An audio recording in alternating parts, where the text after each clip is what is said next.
अस्सलाम वालेकुम students. Next हमने स्टार्ट करनी है पेपर क्रोमेटोग्राफी। इससे पहले हमने क्रोमेटोग्राफी का इंट्रोडक्शन स्टडी कर लिया है। नेक्स्ट हमने जो है इसकी फर्स्ट टाइप स्टार्ट करनी है पेपर क्रोमेटोग्राफी। अब आपको पता है कि क्रोमेटोग्राफी को हमने सेपरेशन एंड आइसोलेशन के लिए यूज़ करना है। हम जो है सब्सटेंस जो कि हमने क्रोमेटोग्राफी के थ्रू हमने सेपरेट किया, उसकी आइडेंटिफिकेशन भी कर सकते हैं, उसको सेपरेट भी कर सकते हैं, उसको एनालाइज भी कर सकते हैं। सो ये मोस्ट इंपॉर्टेंट एनालिटिकल टेक्निक है। तो पेपर क्रोमेटोग्राफी को स्टडी करने के लिए यहाँ पर हमारे पास जो है पेपर क्रोमेटोग्राफिक पेपर, उसके लिए बेसिकली हमें क्रोमेटोग्राफिक पेपर चाहिए होता है, जिसको हम कहते हैं वर्टमैन क्रोमेटोग्राफिक पेपर नंबर 1।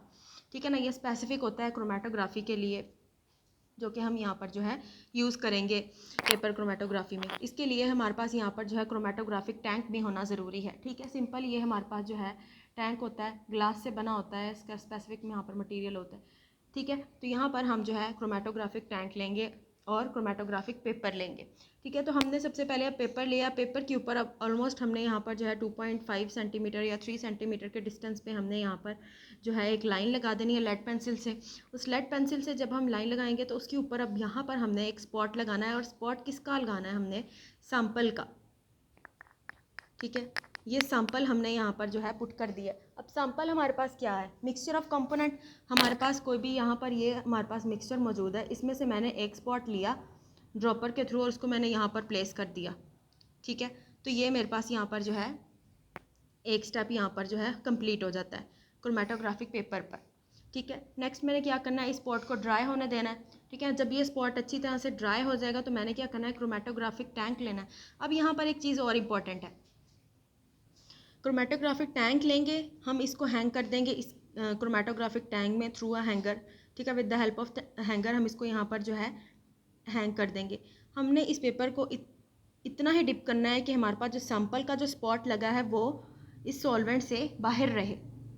ठीक है, मीन्स के उसको जो हमारा सैंपल है उसको इसके अंदर हमने डिप नहीं करना। पहली चीज़ ये है यहाँ पर इम्पॉर्टेंट। ठीक है, अब नेक्स्ट अब यहाँ पर है do not dip the sample. अब यहाँ पर हमारे पास जो है सिंपल, ये हमारे पास मूविंग फेज है, जिसको हम यहाँ पर जो है मोबाइल फेज कह रहे हैं। ठीक है, ये हमारे पास वाटर जो कि सॉल्वेंट यहाँ पर मौजूद है, this is a mobile phase. अब चूंकि यहाँ पर हमने क्रोमेटोग्राफी में हमने स्टेशनरी फेज के बारे में भी पढ़ा था कि पेपर क्रोमेटोग्राफी में अब हमारे पास स्टेशनरी फेज क्या होगी। तो स्टेशनरी फेज बेसिकली हमारे पास जो पेपर है बेसिकली सेलुलोज से मिलकर बना होता है। इसके अंदर वाटर मॉलिक्यूल्स इंट्रैप्ट होते हैं। ठीक है, तो वो वाटर मॉलिक्यूल जो कि इस सेलुलोजिक मटेरियल के अंदर इस पेपर के अंदर इंट्रैप्ट हैं वो एक्ट करेंगे एज अ स्टेशनरी फेज। ठीक है, तो यहाँ पर ये चीज़ इंपॉर्टेंट है कि हमारे पास सेकंड पॉइंट है कि जो हमारे पास स्टेशनरी फेज है, स्टेशनरी फेज जो होगी वो बेसिकली वाटर होगी, H2O इन द पेपर। सो ये चीज़ यहाँ पर जो है नोट करने वाली है। क्रोमेटोग्राफिक पेपर में जो हमारा बेसिकली सेलुलोज से मिलकर बना है उसके अंदर जो वाटर इंट्रैप्ट होगा वो एक्ट करेगा एज स्टेशनरी फेज। ठीक है, तो अब यहाँ पर जब हम इसका जो है पेपर क्रोमेटोग्राफी में क्रोमेटोग्राफिक पेपर को जब हम डिप करेंगे इस सॉल्वेंट में, ठीक है, तो वाटर जब जब इसको डिप करेंगे तो वाटर आहिस्ता आहिस्ता मूव करना शुरू करेगा ऊपर की तरफ। ठीक है, एक पॉइंट आएगा कि हमारे पास यहाँ पर जो मैक्सिमम है वाटर फ्लो कर जाएगा। बेसिकली इस पॉइंट तक अगर वाटर फ्लो कर गया है तो हमने यहाँ पर क्या करना है, इस पेपर को यहाँ से रिमूव कर लेना है। ठीक है, तो इस पेपर को रिमूव कर लेंगे तो देन हम उस पेपर को यहाँ पर ड्राई करेंगे। ठीक है, जैसे ही हमारे पास यहाँ पर जो है ये सॉल्वेंट इस स्पॉट तक पहुँचता है, यहाँ से ये स्पॉट बेसिकली डिस्ट्रीब्यूट होना शुरू हो जाता है। जैसे कि हमने डिस्ट्रीब्यूशन पढ़ी थी between the stationary phase and mobile phase. तो जब ये यहाँ पर डिस्ट्रीब्यूट होना शुरू होगा तो यहाँ पर डिफरेंट जगहों पर हमारे पास ये स्पॉट्स बनना शुरू हो जाएंगे। तो जब हम इस पेपर को यहाँ से रिमूव करेंगे और उसको ड्राई करेंगे तो हमें यहाँ पर जो है डिफरेंट कलर्स के स्पॉट यहाँ पर अपीयर होंगे, जिसके थ्रू हम आइडेंटिफिकेशन ईजिली कर सकते हैं।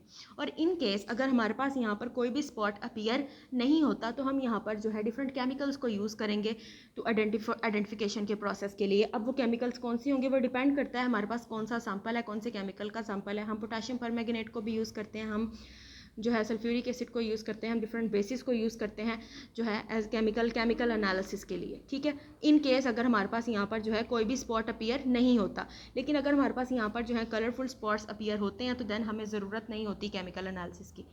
चलें नेक्स्ट अब यहाँ पर जब हमने इसको ड्राई कर लिया और हमारे पास यहाँ पर जो है स्पॉट्स अपीयर हो गए, सो ओवरऑल हमारे पास जो है कंपोनेंट्स यहाँ पर जो है सेपरेट हो गए हैं, जो कि हमारे सैंपल के अंदर मौजूद थे। ये कंपोनेंट बन गया, ये कंपोनेंट, ये स्पॉट है, ये स्पॉट है, ये स्पॉट है, ठीक है। तो ये हमारे पास यहाँ पर जो है स्पॉट्स सेपरेट हो गए। तो हमारे पास जो ईच कंपोनेंट है उसका जो है यहाँ पर जो है स्पेसिफिक रिटार्डेशन फैक्टर होता है अकॉर्डिंग टू द क्रोमेटोग्राफी, ठीक है। यहाँ पर अब हम रिटार्डेशन फैक्टर की बात करेंगे। Retardation factor, each component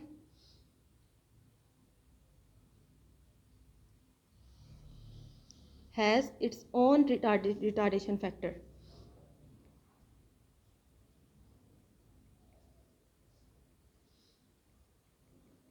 retardation factor value, ठीक है, इसको हम RF वैल्यू भी कहते हैं, ठीक है। सो अब यहाँ पर हम रिटार्डेशन फैक्टर बेसिकली हमने डिस्ट्रीब्यूशन कोफिशिएंट के साथ एक रिलेटेड टर्म होती है जिसको हम RF से शो करते हैं। तो इस रिटार्डेशन फैक्टर को स्टडी करने से पहले हम यहाँ पर जो है इस क्रोमेटोग्राम को स्टडी करेंगे, जिसको हमने क्रोमेटोग्राफी के थ्रू ओवरऑल जो हमने सेपरेशन करवाई है इसको हम क्रोमेटोग्राम कहेंगे। ये हमारे पास यहाँ पर जो है डिफरेंट स्पॉट्स यहाँ पर हमारे पास बन गए। इस स्पॉट को मैंने X का नाम दे दिया, इस स्पॉट को मैंने Y का नाम दे दिया, और ये जो हमारे पास सॉल्वेंट, जिसको मैं यहाँ पर सॉल्वेंट फ्रंट कह रही हूँ, इसका मतलब है कि यहाँ तक हमारे पास जो है सॉल्वेंट ने मूव किया है from this line to this line. ये लाइन कौन सी है? जो कि हमने लेड पेंसिल से बनाई थी, जिसके ऊपर हमने अपना सैंपल स्पॉट किया था। वहाँ से लेके यहाँ तक हमारा जो सैंपल सॉल्वेंट है उसने मूव किया, इसलिए हम इसको कहते हैं सॉल्वेंट फ्रंट, ठीक है। अब रिटार्डेशन फैक्टर बेसिकली होता है RF, distance travel by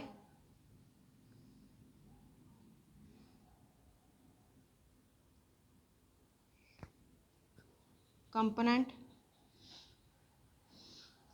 from original spot